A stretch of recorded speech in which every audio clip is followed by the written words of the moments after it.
The weather is still cool and dreary across most of North America, but not here in iRacing. This is the Washington, D.C. Region SCCA Virtual Racing League, the first round of the spring competition that will take us across North America and the world in the iRacing.com simulator. But with a new car, new toys to play with in the spring of 2023, that is the Toyota GR86 Cup car, a representation of one of the chassis that is used all over North America. That was introduced in 2013 with the Scion FRS, Subaru BRZ, and across the world, the Toyota GT86 became such a popular platform that Toyota brought it back for a second generation, this time to race in a single make category in North American motorsports competition. Tonight, though, we race it with a field of nearly 50 at one of the greatest racetracks on planet Earth, that being the hills and climbs of Watkins, Glen, New York. 3.4 miles of twists and turns around the beautiful blue Armco here. Qualifying is underway already. I'll be joined by Finney and Nakuna here in just a couple of moments. We'll head down to the racetrack and get qualifying underway. But the gorgeous Watkins Glen International below us here, and what a beautiful day it is here in the simulator. Warm on the racetrack though, 106 degrees Fahrenheit. It's going to be a toasty race out there to keep the tires cool throughout the evening. Of course, Watkins Glen, New York, population 1,800. When NASCAR's here, it swells to over 100,000. This racetrack constructed in the mid-1950s, although racing has happened in the town since 1948. Of course, the climb up the S is 110 feet, and when you get to the top, the walls narrow down to just 32 feet wide from edge to edge. It is a fantastic motorsports facility, and it will host the first of several rounds of competition in the spring of 2023. On the racetrack now, here's DJ Alessandrini, last year's champion in the MX-5 category. Across the start-finish line, he will come battling many of the drivers that we're familiar with WDCR SCCA Virtual Racing League competition. All these drivers are SCCA members, and here they are right now on track. Alessandrini to second place on the board. Morgan Burkhardt goes to the top. Paul Darling, Colin Daner, Herbst, Mike Leader, and more as they lay down times. It is a packed grid, nearly 50 strong here, piloting this 230 horsepower, 2,800-pound Toyota GR86. Finney Nakuna joins me now tonight for our first round of WDCR SCCA Virtual Racing League competition. Finney, and welcome aboard Watkins Glen International. I love this place. It's my home track, and actually yours too. I was going to say, wait, we have 50 cars? Almost. Is that right? About mid-40s. We're up almost to 50 that's cars. Still a lot. It's a big, big field, Finian, and welcome back. This is going to be a fantastic night. Track temps are warm today, over 100 degrees Fahrenheit, but qualifying is going to be absolutely critical tonight. Make sure you start towards the pointy end of that 50-car field, because we have a 3-race format this season, 2 10-minute races followed by a 15-minute, so you're not going to have a lot of time to move forward. No, you're really not. And do we know if we have any inverts involved with this? Okay. We invert 8 in race number 2, so you got to be up in the top 10 to even take advantage of that, so that will be a challenge tonight. But 3-race format, which is different than our 2-race format from last season, should be pretty exciting to watch. Yeah, indeed, and I'm really curious to see out of the last 2 guys that have yet to put a qualifying time down, do we see any surprises here? See guys like Waxman down there, Rosencroft, Marhefka down, and Morgan Burkhardt. I don't think it's too surprising to see him near the top, as well as Alessandrini in 61. Yeah, Morgan Burkhardt's got a couple of teammates in the field. I saw a couple of those liveries on the track here tonight, trying to track down where they were. There's Kyle Herbst in the Captain Crunch car, as always. Ran the Mustangs last season, now is in the GR86, as everyone is for the launch of this season. We go to some great racetracks in this schedule, Finney, and next week we head to the Sonoma Short Course, followed by Virginia International Raceway, Mount Panorama at Bathurst on February 15th. Then that's with GT4 class cars. Then Barber, the IMS Road Course, Belle Isle, Mid-Ohio, Summit Point, and then Suzuka with GT3 cars to finish out our season. Yeah, looking forward to it. Sounds like a great schedule, especially for these type of cars. See, getting really close to the wall here, as you pretty much need to do for a lot of these corners. You get up and close, up and personal with the curbs around here to really make up a lot of time. Certainly do. Giancarlo Schooler up to the top. There's the teammate I was looking for. Morgan Burkhardt is running the same livery as well, and up to the top of the 206.788.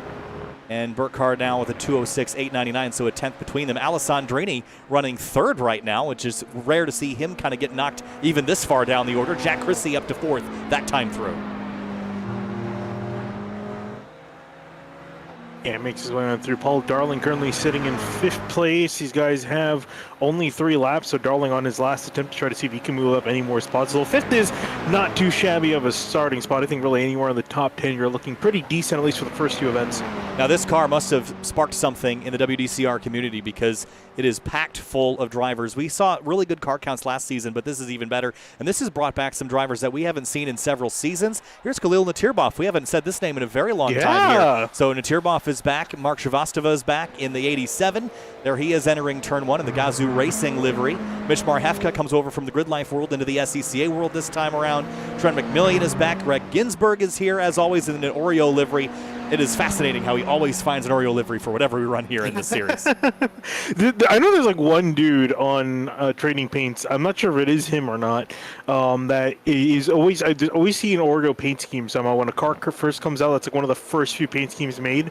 I don't know why or for what reason, but it's usually there as he misses the bus stop there. And I'm sure we're going to see a lot of that, especially in the opening laps of the race when we have all 40 plus of these cars rolling into that section. Well, let's talk about the tendencies of this car. For many of the drivers in this field, or at least some of them, they have driven or they own or have owned a first generation or second generation twin, as they call them, a BRZ, FRS, or 86.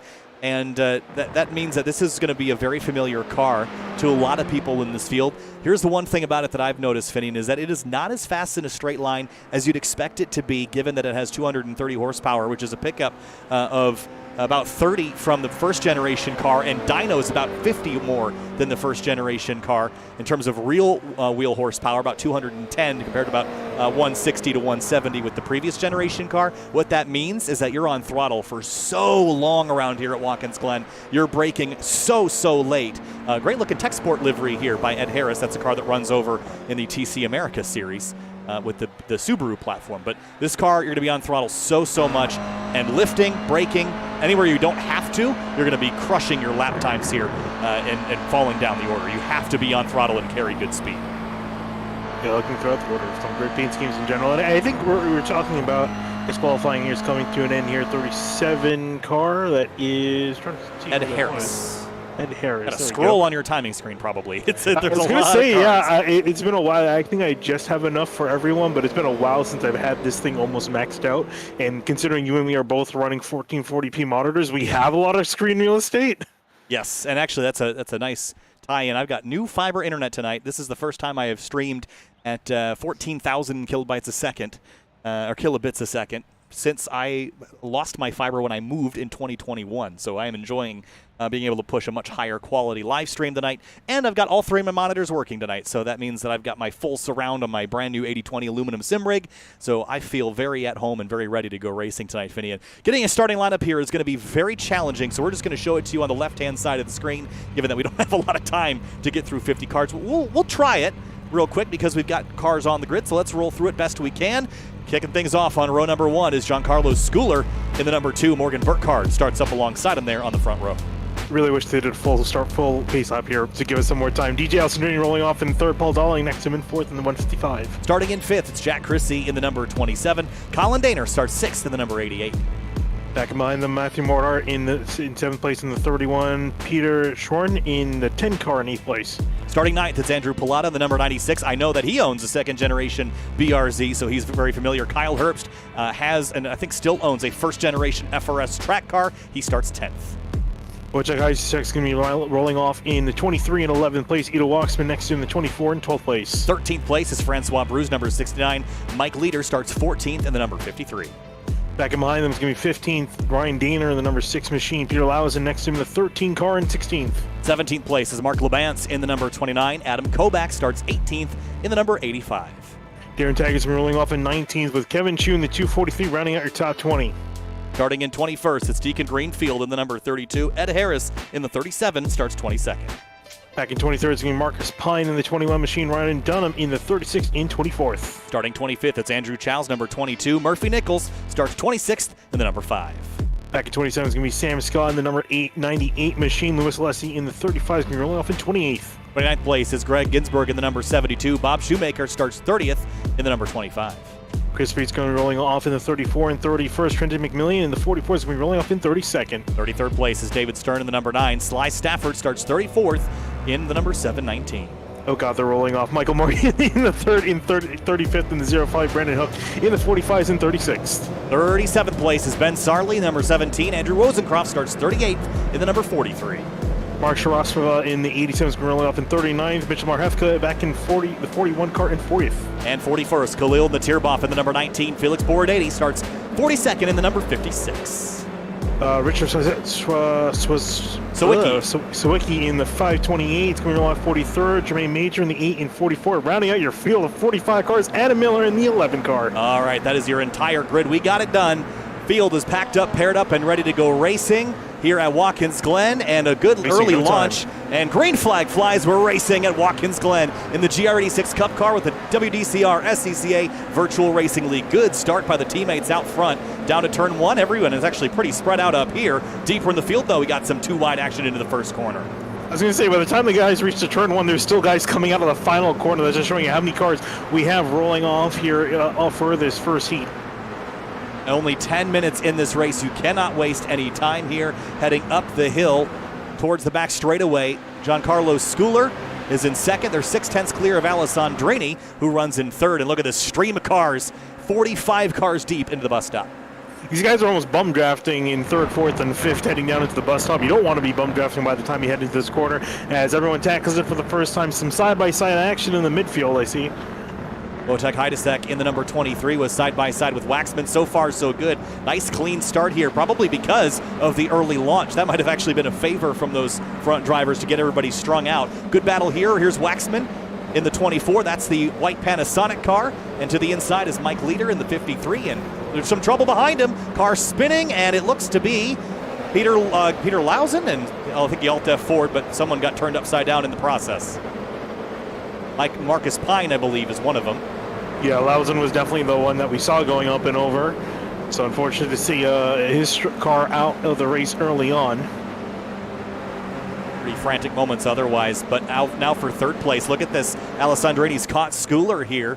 Morgan Burkhardt has the advantage. Paul Darling rides in fourth, and Colin Daner is right in the mix. This is kind of your typical top 5 that you see in most races in the past here in this series, or in this league, I should say.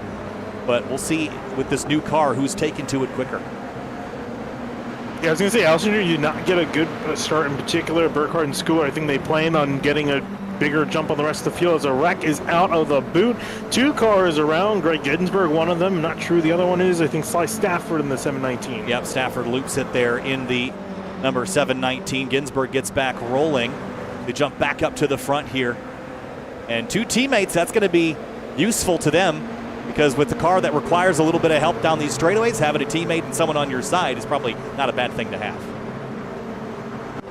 Yeah, you see them all still tight near the front of the field, which is kind of what you expect. These are very similar to the Mazda MX-5s as we look a little bit further down the order.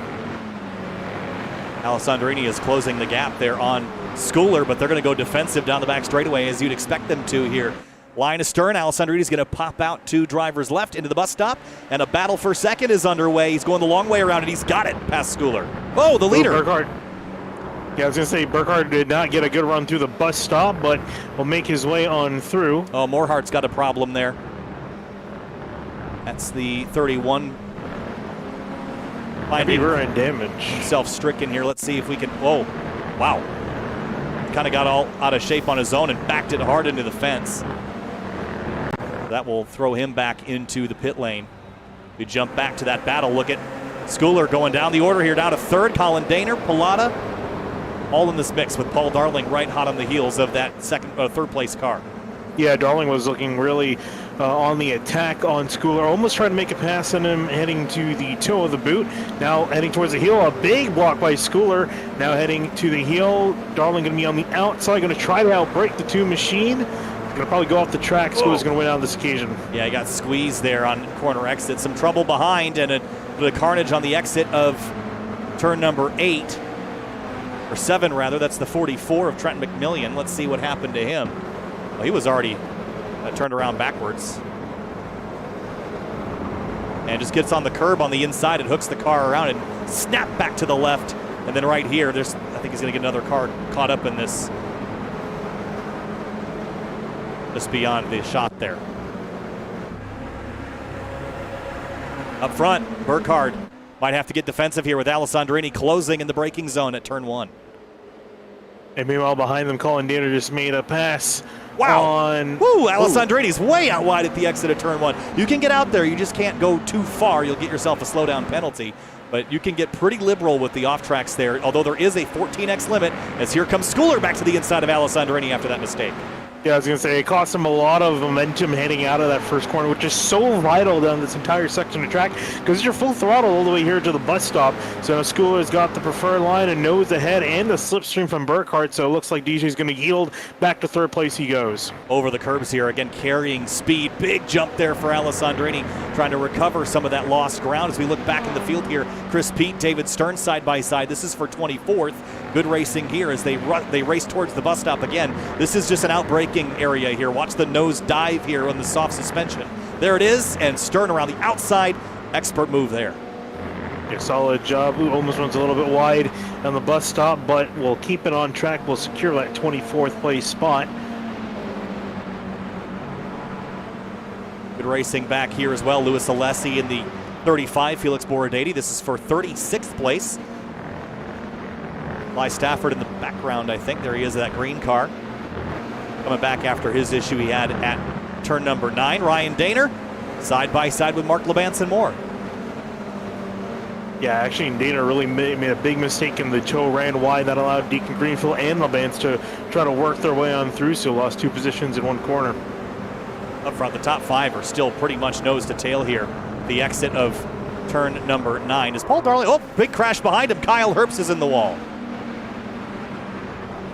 And heavy damage to his 86. Not sure what happened there. Carrying it through mid-corner and on Maybe exit. Going to grab the grass right there. Not much you could do. That was hooked at the worst angle possible. Yeah, you got to be really careful with this car. When you have it on load, you make one small slip up either over a curve the wrong way, like we saw with DJ heading through this very corner. You had the car on load, went flying over the curb, pretty much went drifting, which is arguably what this car was designed to do, and was able to save it. Unfortunately for Herbst, not able to save it on that occasion. This car has some aero, not a lot. Car has some Pirellis, not a lot. So, and it has some horsepower, not a lot. It's not a lot of anything. It's just very well tuned everything. And a big push from Colin Daner on Alessandrini on the run down to the bus stop. This time, Giancarlo Schooler's back to second, but for how long? Alessandrini on the round around the outside there, and he's going to get him again. Nicely done. Schooler trying to come back and defend from any attack from Colin Daner will be successful in defending. Ryan Dunham, I think, has just made a trip to pit lane after a big wreck in the S's for him. Murphy Nichols involved. Yeah, he had a big issue back there. This top 5 battle still raging on. Guido Waxman defending from Wojciech Heidesek and Mike Leader in the Kool-Aid car. Leader started this race at 14th, up 4 spots. Ooh, almost thought about making a move on Heidesek into the toe. There's just so little time. Oh, spin! The 24 car. Waxman goes around at the exit of turn number 7. And he has found himself in the wall. Yeah, I was just going to say, I noticed that he was running a little bit wide for my liking on the exit. And as you saw right there, got some grass. There's just around he went. So little time in these cars, in the braking zones especially. See a little bit of a... Holy cow, Colin Daner almost just wrecked it coming out of the boot. Have a look at it. In this teal and blue car, middle of your screen. And gets the curb again on the inside. Big slide there. And Paul Darling, that was Paul Darling that swung to the inside to try to miss him. I was going to say, we're seeing so many of these guys drifting. It's like we're in the mountains of Mount Fuji. We're in the hills of hills in Japan. Leaders work their way through turn number 1. It is really and truly a 6-car breakaway. It's 5 seconds back to Peter Schnorr, Leader, Heidesek, and more. Here's a battle. That's Kevin Zhu in the 243 and Adam Kobach in the 85 door-to-door. And by the way, 10-minute race. We're on our final lap already. Oh, yeah. I didn't even realize that. I know. They go by quick. See them side by side racing up through the S's. Zhu arguably has a better line heading on through, but can 85 maintain any sort of run out of the SS to try to pull alongside? And being at the final lap, who's going to outbrake themselves? Whoa, these guys are way off course. There's Darian Taggart trying to get back on track, and there's the Kevin Zhu and Kobach battle. Again, that bus stop, you're racing to it, not racing through it. Yeah, I was going to say Taggart and Hydrosec made contact before entering. We're trying to squeeze one another. Speaking of squeezing, we see any last-second squeeze from these guys up near the front. Schooler chasing Alessandrini, chasing Burkhardt. Yeah, you're really running out of time at this stage. You need those long straightaways. What I love about this car here in the simulator, I'm not sure if the real car will be like this after some changes to the sim car, but you see how much it leans on the suspension. This is a great demonstration of weight transfer, something that the Miata kind of stiffly sprung doesn't really do very well. You see the headlights flashing on Alessandrini. This car really teaches you how to kind of push the weight around and kind of manipulate that to go quicker. And Alessandrini just needed maybe another lap or two. He's so close. I just don't think he can get to Burkhardt here. Like, it's a decent run out of the boot, but like you said, it might be too little too late. He has 2 more corners. Try to see if he can get anything up on Burkhardt. That's really if the 33 makes a mistake. Through the last 2 corners, Alessandrini hot on the heels of Morgan Burkhardt. One last run to the line, get the throttle down, race out to the wall, checkered flag waving in race 1 of 3. And it's going to be Morgan Burkhardt that takes home the victory. Alessandrini, Schooler, Daner, Paul Darling, the rest of your top 5. Still some battles coming to the checkers, though. There's Leader chasing Schnorr. And how about this one? Kevin Zhu, Francois Bruno's the tail for 11th. And Bruno's going to get it overhead. Looking a little bit further back. Chris Peet trying to work his way up from 22nd. Can't quite get the run out of the corner. Will be stuck in behind David Stern just ahead of him. Checkered flag for 21st and 22nd place. And deeper in the field, I don't think we have any more significantly tight battles. So let's roll through our results because we will only get a moment to go over the results from each individual race. Here's a quick scroll through. Top of the board, Morgan Burkhardt, Alessandrini, and Giancarlo Schooler. The teammates split. DJ there. He's a meat in the sandwich there in the top 10.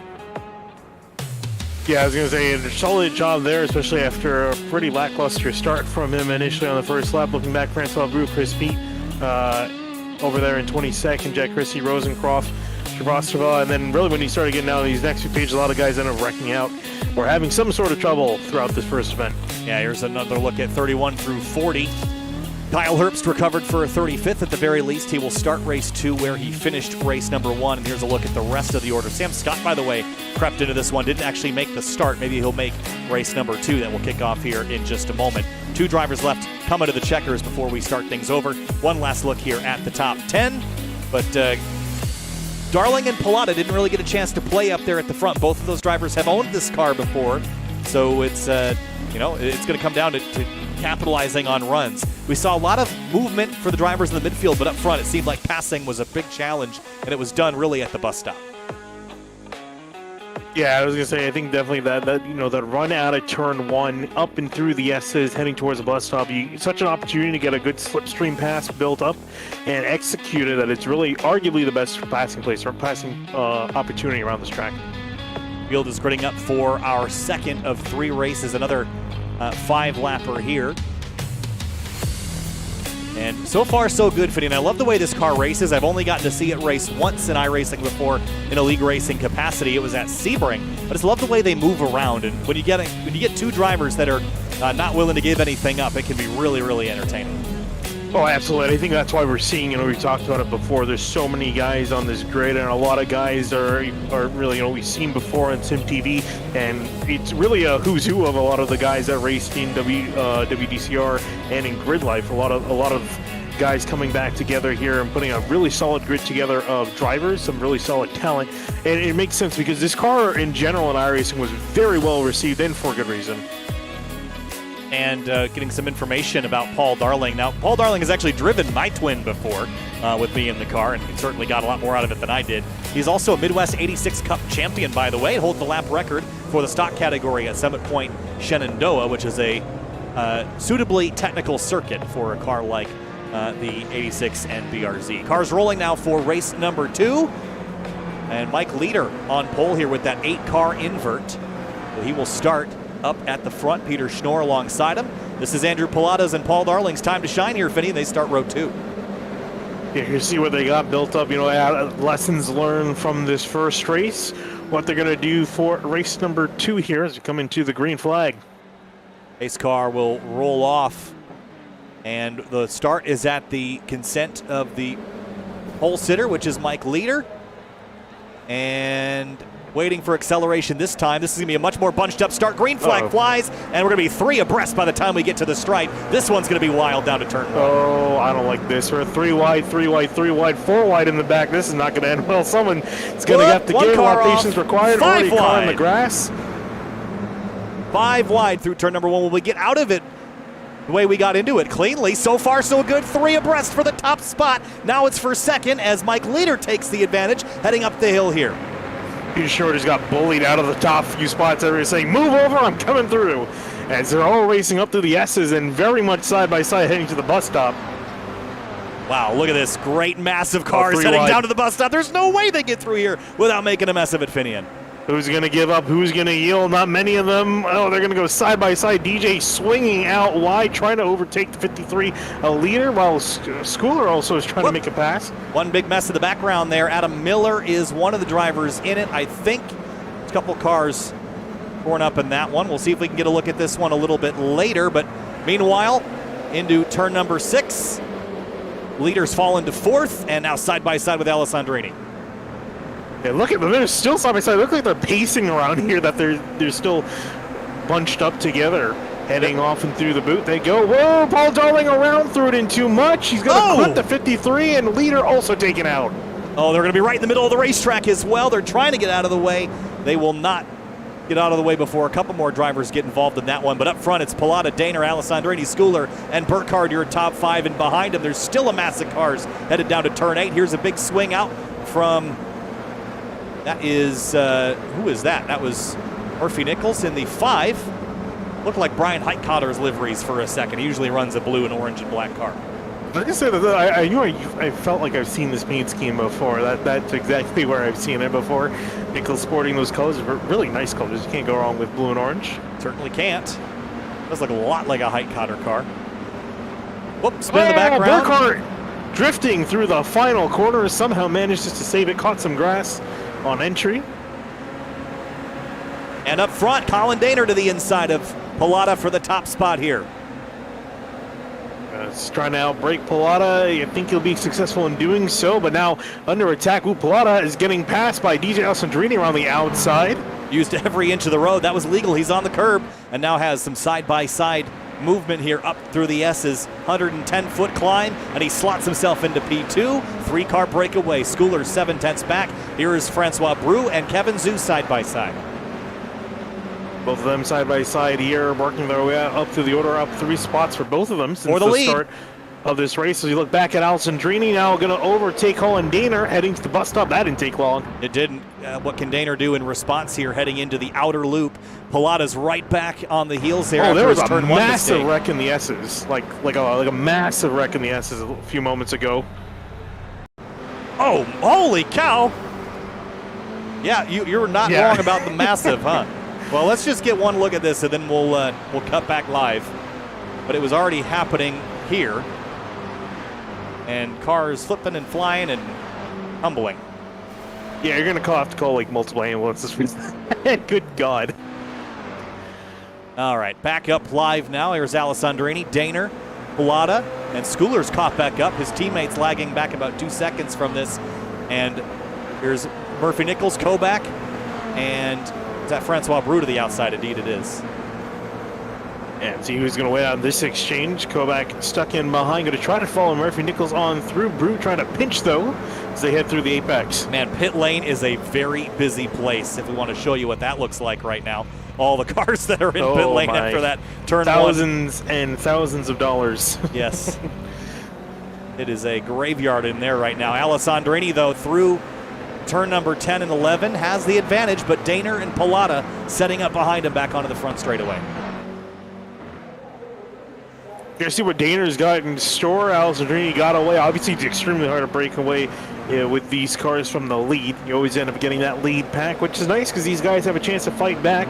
So Dana really now, as they come out of turn one, just focus on getting a good run off, slipstreaming Alessandrini, and then try and make a pass. Although that's easier said than done. I thought he was going to go to the inside heading up the hill, but he's going to tuck in behind him, get right on the bumper Look at of Alessandrini. Look at Pilata in behind. He's getting a huge slipstream from off of these two guys. He's going to have a big head of steam. Will he get there before the inner loop, though? I don't know if it's strong enough.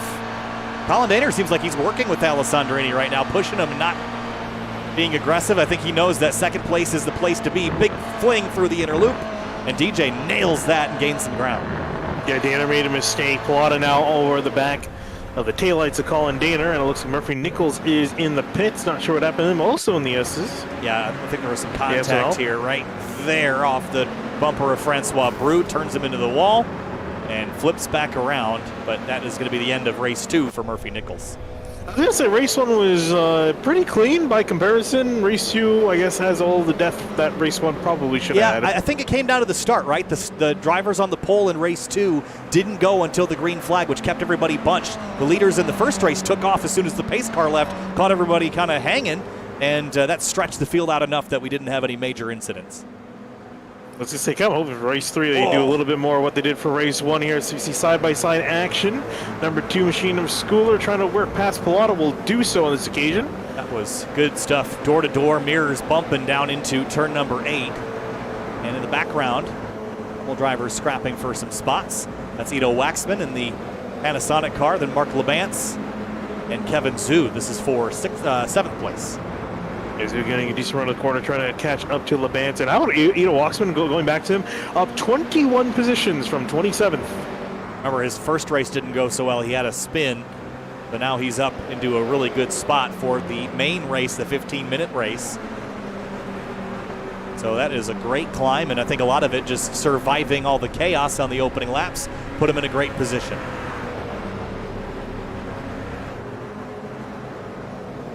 While the front runners are kind of running in kind of nose-to-tail fashion right now, let's jump a little bit deeper behind these guys. So this little group, there's Francois Brou, Mark Shrivastava's right in front of him in that Gazoo Racing car. This is a battle for the inside the top 10. Kobach in the red car in the front of this is 9th. Shrivastava, another one of those drivers making good work of other people's misfortunes. You look back up to the lead. Daner slipstreaming past Alessandrini. I'm a bit surprised. Thought he was going to wait for the white flag lap. I honestly feel he might have made the move a little bit too early. This is the penultimate lap. Next time by, we're going to get the white flag. On board with Daner. Alessandrini's got his hands full with Giancarlo Schooler, who's been pretty aggressive in moving back forward. I'm not sure how interested he is in working together, so that might distract Alessandrini enough to let Daner run away with this. And I think Daner's relying on the fact that this car, while it has significant draft, it doesn't seem like it's quite as strong as the Global MX-5, which of course has that the roll cage as the roof, which is not very aerodynamic. These cars, by comparison, maybe a little bit more slippery and don't have quite as huge of a drag bubble, I should say. 100% right. They don't draft as well as the MX-5. There's still enough, though, and I would argue there's still enough, especially at a track like Watkins Glen, heading to the bus stop where that is effective enough, especially because we know DJ is going to program in his brain the best run out of turn 1 to try to catch the 88. On board now with Alessandrini chasing that race leader. Big counter steer there through turn number 9. Schooler over his rearview mirror trying to get a run, didn't get a quite good exit, and Pilata now also making a move on the 2, and even right behind these guys, don't count on Morgan Burkhardt. He's also starting to catch up with these guys. Effectively a 5-car battle for first here. As they come out of the final corner, white flag is going to be in the air. Good run for DJ through the last corner here, and this time through we will be picking up the white flag. There it is that time, another 5-car breakaway, similar to what we saw in race number 1. This time though, it's for the top spot here, Finian, into turn 1. And see, DJ's got to get a really good run out of turn 1 here, and he does so. But Daner also got a decent run as well. Plus, DJ has to worry about the 2 Schooler. What's he going to do? Side by side behind them, Pilata and Burkhardt door to door. Oh, a little push and a shove there. Burkhardt gets knocked out almost to the wall, and here is the battle kicking off. This is going to be the run to the bus stop. This is where you're going to win this race. Alessandrini gets to driver's left. Help from Schooler to the outside. Yeah, bum drafting over to the bus stop they go. We might see Dana lose 2 spots here. Got a humongous push from Schooler. Schooler going to throw it in a little bit too deep. He's going to miss out the middle of the bus stop. Going to park it in front of Dana. Dana trying to swing back to the outside through the carousel. Oh, trouble behind him. Pilata sideways and off course. Got hip check from not Watkins, sorry, Morgan Burkhart as they make contact entering the carousel. Not done yet. The teammates are side by side now. And Daner, what an unfortunate final lap for a driver that led a handful of laps in this one. He led 2 of the 4 that we've completed, and now on the final lap it's all becoming unraveled, and Alessandrini driving away with all of that in the mirror. Yeah, I was going to say this is perfect for DJ, right? He got got blessed with mistakes from the other drivers and got a gap to work with here. Doesn't have to worry about them coming back. Now they're fighting amongst themselves. Daner trying to get one last shot back at Schooler here. Is going to look to the left-hand side. Into turn number 8 now. Daner looks on the outside, trying to recover at least one of the positions he lost. Schooler clears him. Daner's going to do the over-under, but now driver's left is where he wants to be for turn 9, and he's on the wrong side of the track. Going to be on the wrong side of the track and maybe try to pinch the number 2 machine, keep him tight. Touch! Oh, he spins! Contact, and Daner's going to go sideways, manages to save it. Wow. It is getting aggressive up front. Kevin Zhu and Mark Labance trading spots back here. Give the spot to Zhu. But Alessandrini through the final corner. Checkered flag waves, and he had to fight for this one. But the final lap brings victory for DJ Alessandrini. Giancarlo Schooler and Morgan Burkhart, they come home nose to tail. And Colin Daner first to 4th on this final lap. Labance and Kevin Zhu going to be a drag race to the line. Labance in the 29 is going to lose out by 83 thousandths of a second. Great battle between those two. They were side by side for a majority of the last lap. Brett Ginsburg, by the way, how about this recovery drive for the number 72, 29th to 16th? Yeah, just getting his head down, just trying to make up as many positions as possible, and solid recovery, as you mentioned. Well, this one was a war of attrition for a lot of drivers. I count 31st to 44th out after collisions in this race, but up front, some good racing, a little bit of pushing and shoving here and there. Quick look at the results in this one. Let's kick back around to the front page here and show you again. Top 10, Alessandrini, Schooler, Burkhart, Daner, and Waxman, followed by Zhu, Labance, Kobach, Shrivastava, and Deacon Greenfield. The rest of your order is scrolling, Finian, but that was a fun one. Yeah, also shout out to notably Sly Stafford making up 21 spots, and Richard Sawicki also making up 21 spots. Huge gain for them heading into the final event of tonight as you see the last few guys coming across the line. Paul Darling all the way back in 28th at the moment, still trying to cross the line.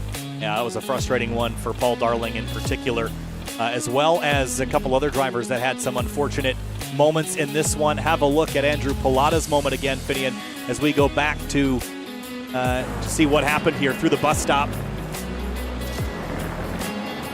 And right here, they're going to just touch the little bit here, try to get protective, and couldn't quite hang on to it. And going back to Paul Darling's moment. Yeah, just sent it too hard into the toe right here and ended up collecting the Kool-Aid machine. Forgot who's in the Kool-Aid machine. That's Kyle Herbst. Or no, sorry, that was Mike Leader in that Leader, car. right. And just got in there a little too hot and swung around, caught him. And then here's Morgan Burkhart with that big moment that you mentioned. Big power slide through. Guys, we're not in Japan. That was cool to watch, though. We got to watch that in slow motion. I'd be doing you a disservice if I didn't. Oh, come on. We're going back and watching that still. Hold on. I'm playing with the bookmark feature that I've never played with before, Finian. It's pretty handy. Look at that power slide. That's the way you drive a GRD6 Cup. Yeah, that was an awesome shot right there. All right, now back to the grid. This time it's going to, well, we got a quick warm-up here. Well, we can go back and watch some more replays, right? Yeah. I was going to say, I really should take more, thought I had my SIM crash there for a second. No, this is... I have not used the bookmark feature. I now have the screen real estate to put it on my screen.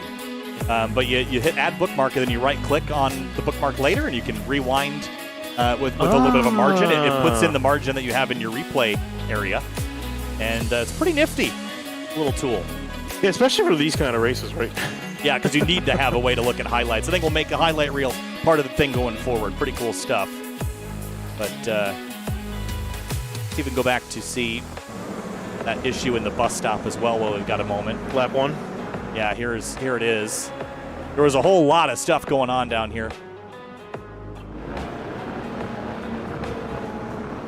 The one car gets out wide, 2 cars get out wide, and then Kyle Herbst gets tangled up in that. So, I think I had my sim crash or something. Oh. Well, you got time to load it back up. 1 minute and 30 seconds remaining here in the warm-up period while we wait for things to get back rolling. But this has been fun. Short heat races, Finian, but now we have a slightly longer race, another 5 minutes. That's only about 2.5 laps worth of race time, so it's not going to massively change the strategy. But we have seen the starts kind of go one of 2 ways. I'm curious how race 3 is going to go. Yeah, I'm kind of hoping that these guys realize, or at least the admins kind of encourage the guys, out of the final corner, just to get going a little bit and not wait for everyone to kind of stack up nose to tail. Because do we really need guys heading to turn 1 5 wide? Not really. I think getting these guys, considering how big of a field we have, I think it's worth it just have these guys space out a little bit so there's not absolute chaos going into the S's and the bus stop. Sights and sounds of Watkins Glen International, the beautiful hills around Seneca Lake, glacier-carved mountains. That this racetrack was constructed in 1956. Racing started in the town in 1948. They raced there for a couple of years until some roadside fatalities. The town said no more, and then the U.S. said no more. Then places like Watkins Glen, another town you might have heard of, Elkhart Lake, had to stop racing in the roads and make their own racetracks. So a lot of tracks like this were created around the 1950s when that rule was made. And to this day, it's one of the only tracks in North America that's hosted every form of international road racing. Formula One, IMSA, Grand Am, NASCAR, IndyCar, the SCCA, and now for 2023, Grid Life. Yeah, I was going to say, it's held its fair share of competition. Arguably one of the greatest road courses in the United States. It holds a place in many people's heart, both domestically and internationally. I mean, arguably it's one of the most popular road courses on the service. Yeah, it is one of the highest raced tracks on iRacing other than Spa in Daytona in terms of its usage by road course drivers and oval racers alike when they have to come here for NASCAR time. Time to head back to the racetrack, though. Here's a look at your starting lineup on the left-hand side of the screen. We're not going to roll through it all the way, but there's a look at your starting lineup. This is based on the finishing order from race number 2. I'm still being told that I am not. I'm launching iRacing, and then it's saying the sim's running, which is a complete lie. You might have to Control-Alt-Delete Task Manager and kill it. Or the other thing you can do is you can go to the iRacing root folder. Fun fact for those that don't know. And there's actually a quick restart. I'll be right back. Okay, that works too. Finian will get rolling and do a quick restart of the computer, and we'll start racing here in just a moment.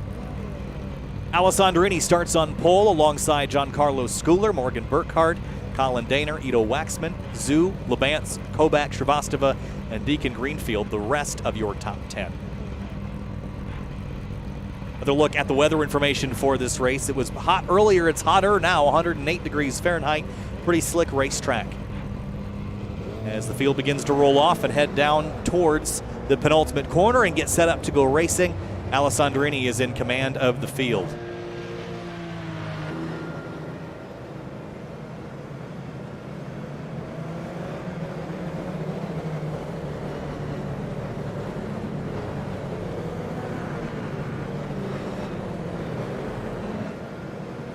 So field doubled up, packed up, paired up, and now 20 rows deep. We've had a couple drivers bail out of this third and final race of the night.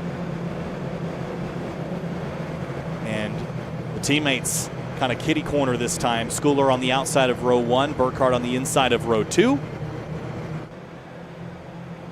And this time 15 minutes. This one will be 8 laps versus the 5 that we had with our prior 2 races at Watkins Glen. This is the final race of the night. We'll talk to our top 3 after this one. Field is in the hands of Alessandrini and waiting for the green flag. Another slow start, and there's the launch. Alessandrini back underway. Green flag flies, and this time a nice clean getaway for the top front runners. Well, I hope this time that we don't see absolute chaos heading down into the first corner. Looks a little bit more organized here, especially at the top of the order. Alessandrini leading them down, as you mentioned, and it looks like we're clean and green. A little 3 and 4 wide in the very background, but everyone's been behaving themselves so far at turn 1. Couple cars, one car turned around sideways. Michael Monaghan, I think it was, that got pointed the wrong direction. But Alessandrini leads his way down towards the inner loop. I'll see Kenny Hall into his lead, or will it be under attack?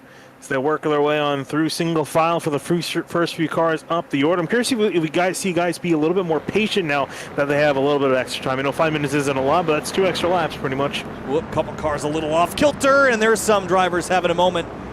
And Mike Leader is one of them. Richard Sawicki is another. Trying to grab, we keep tumbling down this very tall order, and it's hard to grab a hold of them when they do that on the timing screen. But DJ leads. Jack Chrissy and Greg Ginsburg side by side. Ginsburg fighting back after an issue in race number 1. I was going to say, nice to see him up near the more near the front of the order after suffering some issues. But down comes side by side with Murphy Nichols heading through the boot. They will go. Ooh, some contact, some door-to-door contact between these two. That's the veteran showing the newbies how to do it.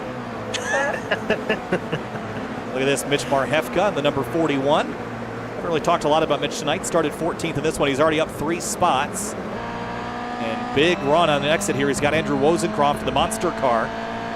He's going to have a look up the inside here at turn 9. Big dive on the brakes and up into the top 10 if he can complete it. And hugging the curb, doing so. Looks like he's going to just be able to clear him. And now under attack from drivers in behind. Still guys side by side looking here. They go through the penultimate corner. That's Shrivastava and Kobach that are door to door. Whoa, that was close for Waxman at the exit of turn 11. I paid for all the racetrack. I'm going to use all the racetrack wreck. And Murphy Nichols involved off the final corner and into the pits. Yeah, that was. Oh, more guys spinning. Oh man, did someone laid on oil over there? Yeah. What's going on? Looks like it. Rain? Maybe. Rain confirmed. Morgan Burkhardt's gotten back by Alessandrini, and here's how that happened. This was down at turn number 1. Yeah, just got a really good run off the final corner on the front straightaway. Had to do it to him. We'll get past and move on up 1 spot. And now here comes Alessandrini back on driver's left. Oh, and in behind them, Daner and Schooler now about to go side by side in the bus stop. Who's going to yield? Who's going to push? Alessandrini gets it back. Colin Daner throws it in there. I think he's looking for some redemption after getting shuffled out in race number 1. A little bit more drivers having some moments down here. And trouble on the entry to the bus stop. Oh, that's the. I was just going to say, where is Andrew Pilata? Well, we found him. Oh, hello. More drivers getting caught up in this one. And here's what happened. Pilata, crowding the 56 a little bit. They came together. And then back across the road. Oh, man. Got more than a few drivers involved with that. There's Felix Borodady nursing a very damaged GR86 car back to pit lane. Still knows Stanley at the front of the order, especially between Alessandrini and Burkhardt. I'm curious to see how aggressive Burkhardt's going to be, or if he's going to try to pursue a similar strategy to what we saw Colin Daner employ, kind of waiting for the last few laps to make a move. On board with Morgan now, over his right shoulder. You can see in the mirror Colin Daner. This car has a sequential transmission, no H pattern in this car. The gears are war crime tall in this for this engine. First gear takes you to like 287 miles an hour or something like that. Holy cow. I'm just kidding. It takes you to like 40 or something, which so basically treat first gear like it's second in the real car.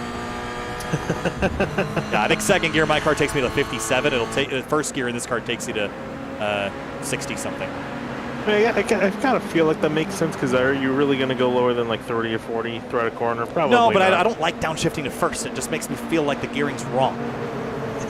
As it is, but here's Morgan. Oh, he's going to look up the inside of turn 2. That's an aggressive move. And now door-to-door up the S's. You can do that in this car. You're not going that fast through here. 108 miles an hour for Burkhardt as he initiates that pass. It's also going to open the door for Colin Daner and bring Giancarlo Schooler right back in the mix.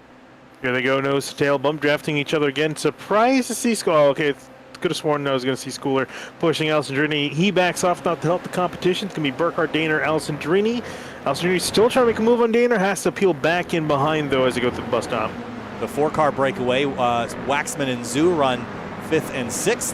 While the drivers bouncing off curbs in the background. Greg Ginsburg and Louis Alessi side by side. I haven't talked a lot about Louis Alessi tonight. Last time we checked in was race 1. He was 35th. Here he is up in 16th, so consistent climb for the 35 car. Just ahead of Greg Ginsburg in 17th place. So we work through here now, 10 minutes left. Now it's effectively like race 1, race 2 now. Paul Darling recovering from foibles of race 2, 29th to 13th in 3 laps. Up 16 spots, good for him. I'm sure he wishes he could be a lot higher up the order and not competing just outside of the top 10. I'm sure he definitely feels like he has a car that could win this race. Fortunately, won't be able to show it tonight unless something catastrophic happens to the 12 guys ahead of him. No, I think he's going to be a lot better suited to the technical circuits. And the racecraft required here, you got to be so aggressive. And I don't think Paul Darling has an aggressive bone in his body. These two, though, this is Lewis Alessi and Sly Stafford. They'll lean on each other all day long. Here they come through turn 8. I was going to say, they have so aggressive bones in their body. aggressive pinching. You have to be so careful, especially because we've seen a lot of door-to-door contact go catastrophically wrong. They just the cars bounce off each other violently and go flying to the wall. So you have to be a little bit careful, but they make their way on through in one piece. Product of the old damage model on these cars. Oh, I forgot these things had the old damage model. I don't know why. I don't either. You know what happens to aggressive, though, Finian? Aggressive goes around. Aggressive always goes around. We've seen quite a few guys go around and very violently. This is a great battle here between Alessi and Stafford. Here comes Alessi to the inside down the front straightaway. Trying to get a slipstream, a little bit of side draft there, and has a bit of assistance from in behind. Into turn 1 they go, trying to outbrake one another. It's Trent McMillan giving a push. Andrew Chow with a huge run coming up through the field as well. We typically see him further up the grid. I don't think we've even really mentioned his name yet. No. 35th to 18th, though, in 4 laps. I was going to say that's probably why he's been stuck down in the order. I think he's been involved in some incidents, but it might be involved in another. Oh, man. Alessi comes to a grinding halt, and more up front. This is Waxman, Shrivastava. Kevin Zoo's cut in the track. This is chaos back here. I was going to say, everyone's trying to do their best 2012 Watkins Glen finish impression. Yeah, and by the way, we've had a change for the lead, and it all happened back here a little bit before the bus stop, I think. Well, maybe it didn't, but I thought I saw some drivers. I guess they've been nose to tail for a while. Alessandrini drops to 3rd, now looks back to 2nd here at turn 7. That's a big dive. He knew we were looking at a replay, but he's like, nope, I'm going to go back to 2nd before they can look at it. And here he comes, going to try to force Daner offline, but Daner's going to get a decent run off the corner, carrying the momentum. Curious to see what Schooler does. Obviously, he's not going to make it 3 wide, but might pick a lane here. Alessandrini's got drivers right here into turn 8. Got overlap. He's established it, but if he gets stuck on drivers left at 9, or drivers right on 9, that could open the door for Giancarlo Schooler. Oh, he's going to try to make it work, though. He's not going to give up just yet. Going to use all the tricks in the book he has, but can't quite keep the momentum. Daner's on through. Schooler now trying to make an attempt. A big wad of cars in the backdrop as these two battle for position. Morgan Burkhardt is loving watching this as these guys battle for positions. Ooh, careful. Oh, hello. This is a big pack of carts. Waxman, Shrivastava, Marhefka, and Kevin Zoo. All nose to tail end, weaving down the front straightaway. You can see everyone aggressively blocking here, being the final race of the evening. And into turn 1. Shrivastava really late on the brakes. Is he going to make the corner? He's going to slip up on exit. And way out wide and see Waxman. He's off in Pennsylvania. He's so far. I guess that's Canada. He's so far north. I was going to say, he almost got turned across, making such an aggressive block down into turn 1. Looking back, ooh, some separation between the top 4. Not sure something happened in turn 1. No, I think their battle kind of separated them out. And now DJ sees the opportunity. He has to work with Schooler now to gain ground back on Burkhardt and Daner. Daner's got the opportunity to dispatch Morgan Burkhardt before more drivers get there. As these guys battle, and Kobach is gone. Door offline, into the wall he goes, and he's effectively done. That's a decent contact here. Let's see what happened. Yeah, this is just 2 guys that raced side by side into the inner loop. And I think just a bad bounce off the curb here. No, there just wasn't a lot of room there. Yeah, they're just fighting over the same piece of real estate. Yeah, you can go through there side by side, but everybody needs to slow way, way down. If you try to carry too much speed, it'll be game over. Here's Paul Darling getting right in the midst of a battle here for 8th place. Deacon Greenfield on the inside, Chrissy on the outside getting shuffled out, and Darling sees the seas part. As I say, Darling finally back inside the top 10, trying to get back up to 8th and get past Chrissy and Greenfield, but they're both slipstreaming with each other down towards the heel, and Darling actually going to pull back in behind. Thought he would have tried to have a taste of making a pass. You see Hurst in the wings, waiting, trying to make a move. Battle not over, but at least single files out for a brief moment. Out front, about 4 minutes to go, and Morgan Burkhardt leads. Daner in 2nd, but Schooler has reeled them back in within 1 second, so they have not quite broken the draft. I think they'll be able to run him back down. These guys are flirting with that wall. One of these guys are going to just absolutely plow that wall here, especially in these last few laps. Kind of surprised you haven't seen it yet. Big curb jump there for Burkhardt. It upset the car, and here comes Daner. Yeah, I was gonna say you took the curbs too aggressively. I know, Kyle. You can never take the curbs too aggressively. Can there? But and it cost him. You can see even before they got to the top of the S's, he lost that much momentum. Take a look back at it. Yeah, into turn one here and just clobbers the inside right there. The bounce he took, did a good job saving it, but it just slowed him down a little bit too much. You know, the other thing I've noticed, we saw this with Alessandrini in race one, is that people always tell me that running wide in turn one is an advantage, and I will use this car and this track as an example because these are momentum cars, and every car is a momentum car just masked by horsepower. It is not faster to run out wide over turn one. I promise you, it is better to go in slow in, fast out like any other corner, and even though you feel like you're pinching off the exit, the off-camber nature and the rough nature of the off-track area is not an advantage, at least in the real world. Yeah, especially going up and over the exit curbs and coming back onto them, you end up killing just enough momentum there. You can be under attack from your competitors. Looking further back down the order here, battle for position. I believe that is Herbs. Yes, working on. Brew. Brew, yes. Sorry, I don't have any of the timing scoring away from you. Couldn't join back in the session. Oh, man. Well, we got this working for us. So Herbst and Brew, nose to tail here. This is for 12th. Ooh, little touch there on corner exit. Yeah, a little bit of a touch there now heading towards the heel. Herbst on the tail pipes of Brew. Brew going a little bit defensive off the left-hand side of the track. Herbst does not peel out to the right to make a dive. All right, up front, we're going to be coming to approximately 2 laps to go. We're going to be pretty close. 2 minutes, 30 seconds left as we roll through turn 10. Daner has the advantage. Burkhardt and Schooler teammates behind, and Alessandrini clinging to what he can here inside the top 5. Hey, just in time, really. Oh, there you go. I knew someone was going to hit it at some point. Burkhardt clicked it a little bit, and no white flag, so I think we'll go one more lap. We will go 2 more laps this time through. I don't know if that's what you meant, but just for clarity. Yeah, that's exactly what I meant. Thank you for worrying. One more lap on top of this one. Yes. But yeah, perfect timing really for these guys to get back together here to have a 2-lap duel to the end. And Alessandrini back and forth. I'm sure he's definitely not satisfied being there. It is amazing how much ground. They've made 9 seconds on 5th place Kevin Zhu. I know they had a battle back there from 5th on back fitting, but that is still incredibly fast. Oh, and they're going to battle up here. Almost look like they're going to go 3 wide for a second. Daner getting left out to dry. The teammates, Burkhardt and Schooler, working together to try to work their way past the leader. Burkhardt will get his way done. Schooler not quite able to get past. Yeah, split the difference there. So now Alessandrini is hot on the heels of these two, but they cannot let Burkhardt get away. EJ's got a great run here. He's going to go to driver's right. Yes, he's going to try to go the long way around, swipe over to the left, and down the inside on Schooler. That was excellent. But is it going to cost them time?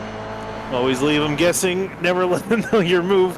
As Alessandrini makes his way, does a switchback, perfect switchback, and gets his way up to 3rd place. Now, Daner trying to work back on Burkhardt. I'm sure he wants to try to, actually, I don't know, if you're Daner in this situation, do you want to stay in 2nd place by the time you're heading through the S's, or do you want to get that lead? Because it didn't work out for him last race. I think it's so uncertain. I'm not really sure what to do. Kevin Zhu, by the way, has had an issue in the 243. He's in the wall at turn number 7 with some damage. I don't really know where you want to be. I haven't studied these cars enough. I just know that the draft isn't that strong, and you can defend from the front. It just all depends on the bus stop. It's such a critically underrated corner.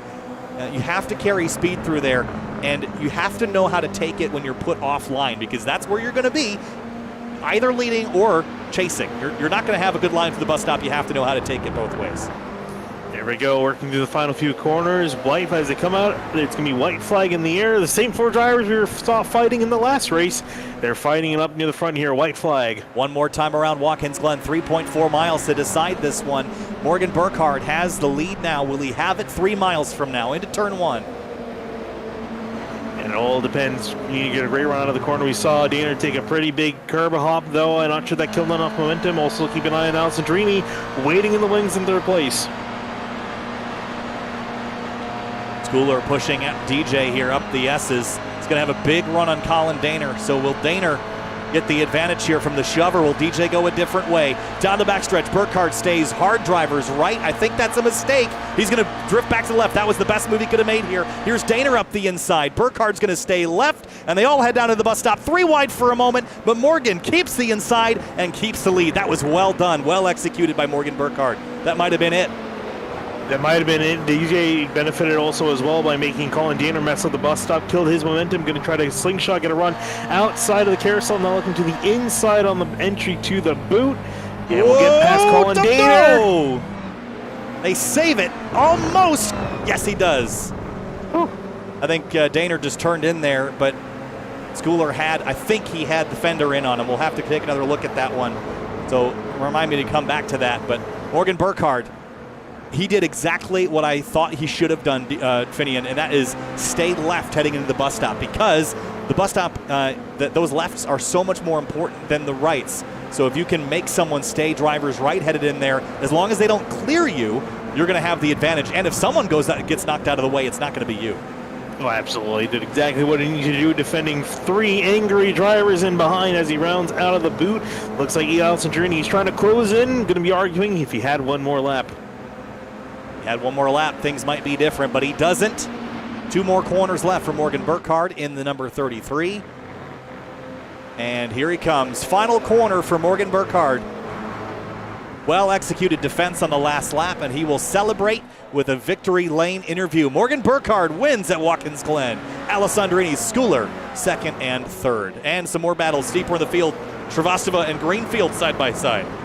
And Greenfield's going to be checked out to the left-hand side, loses a lot of momentum. I think he's actually struggling. Looks like he's struggling with the car in gear, running out of fuel or something, slowing him down. How about Paul Darling? Wow, 29th to 5th. That is incredible. Michael Monaghan in the 05. Wasn't he turned around backwards on lap 1? Yes, he might have been. Well, he's recovered. He has recovered, battling Peter Schnorr. This is for position here, 2 corners left.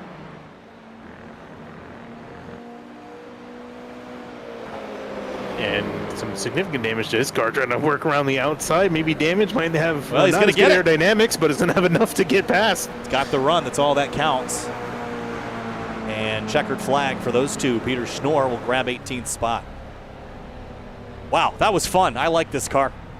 I think that's clear. Oh, yeah. I own one, so I figured that was clear. But let's have a look at the results for this one. All right, well, let's actually look at the results for this one. There we go. I was going to say. Morgan Burkhardt, Alessandrini, Giancarlo Schooler, top 3. Colin Daner, Paul Darling. What a climb from 29th to 5th. Incredible drive there for Paul. Marhefka, Chrissy, Waxman, Shrivastava, and Herbst, the rest of your top 10. Yeah, solid job by all those guys. Everyone's, a lot of guys there that struggled in the first 2 events, try to claw themselves back up inside the top 10 as we go on to our second page. Drivers, Deacon Greenfield, Brew, Chow, Lausen, Greg Ginsberg getting a top 15 by the end of the night. McMillan, Kovac, Schnorr, and Monaghan, and Pete rounding out your top 20. Here's a look at the 21st through 30th group here. We got a handful of drivers to talk to.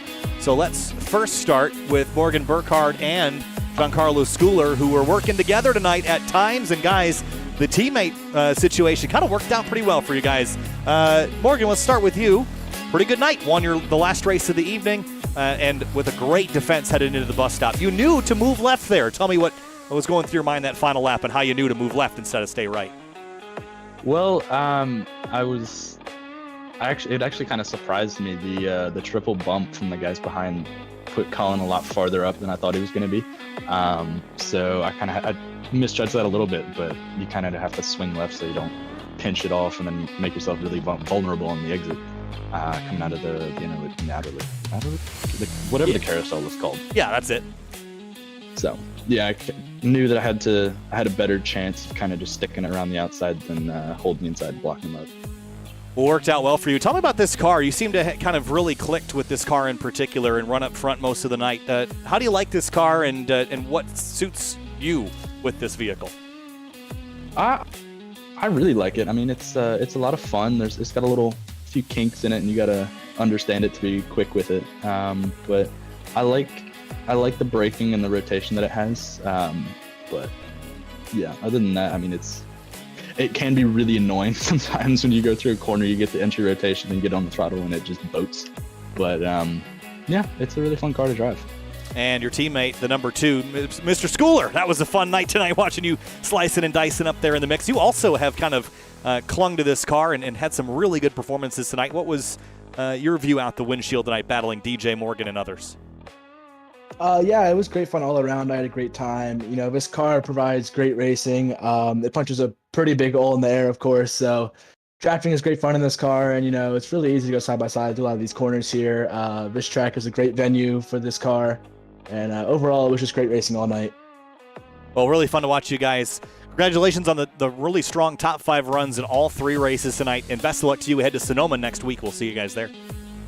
Cool. Thank you. And before we go, I just want to shout out Delta Sport for employing us both and helping us along. So, yeah, big shout out to them. Awesome, guys. We'll see you next week at Sonoma.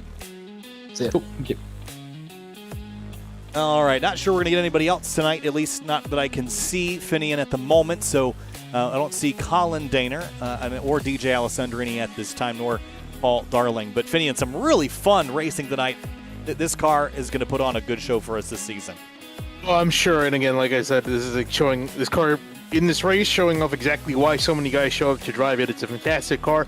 Everyone on iRacing has loved it. I've seen nothing but praise for this car being added to the service, and a lot of people enjoying the racing it's been putting on, and we've definitely enjoyed amongst ourselves a lot of good racing here. And looking back at this, I think Schooler did dive in there a little bit too aggressively. I didn't really see this the first time, but I'm not sure that he had the overlap. It was a bit opportunistic. Yeah. The door was open, but it was closing. But either way, they both got through it. They both finished top 5 still. So in terms of the grand scheme of things, I think those things worked out generally okay. Finian, final thoughts here on Watkins Glen and the WDCR SCCA Virtual Racing League. Fun first round. But next week we head to a lot more technical racetrack, that being Sonoma, the short course next week. I'm actually curious to see how these cars are going to race at Sonoma. Like you said, being a lot more technical, not as many straightaways. You can really, go full throttle. Like you got to be a little bit more cautious with the gas inputs and whatnot and around that track. So curious to see how the racing's going to be there. But if it's anything like tonight, it's going to be a good event. Well, that's going to do it for us tonight here on Sim TV. Thanks for joining us tonight. We'll see you next week at Sonoma. Next thing up on Sim TV is going to be the Area Lodgebox Series from the IMS Road Course tomorrow night, as well as the Full Send Sim Spec Miata Series headed to Daytona tomorrow afternoon. We'll see everybody there. Thanks for watching the WDCR SCCA Virtual Racing League, and we'll see you next week.